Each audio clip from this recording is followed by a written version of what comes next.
Bonjour à toutes et à tous et merci de votre fidélité. Jésus et ses disciples sont en mission. Les voilà dans la synagogue de Capharnaüm un jour de sabbat.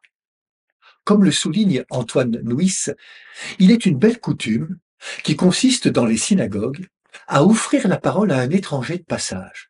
Une façon de lui dire, toi qui viens d'ailleurs, aurais-tu une parole pour nous? Alors Jésus prend la parole qui lui est offerte et saisit cette occasion pour parler.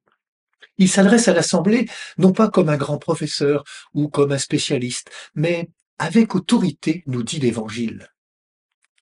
Cette autorité vient du fait que Jésus est totalement engagé dans sa parole. Il incarne ce qu'il enseigne. Il parle avec son cœur, son être le plus profond. Il est pleinement habité de la volonté de son Père.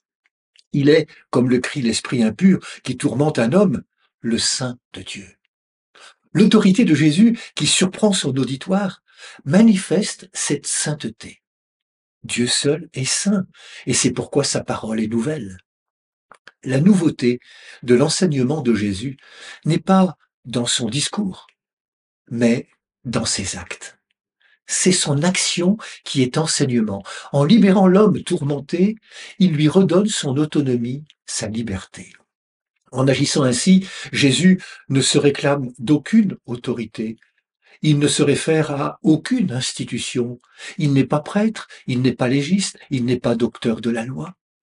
Jésus déploie ainsi la sainteté qu'il incarne, celle-là même de Dieu, qui seul est saint.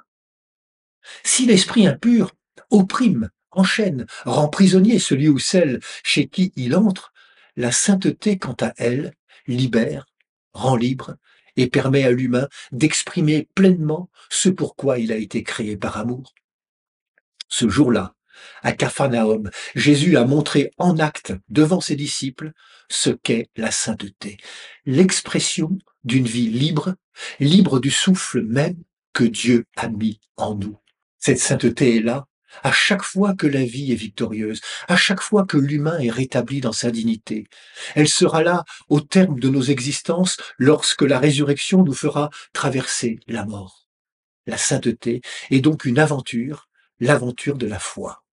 Être saint, n'est-ce pas notre vocation de baptiser? Bonne journée à toutes et à tous, prenez bien soin de vous et des autres.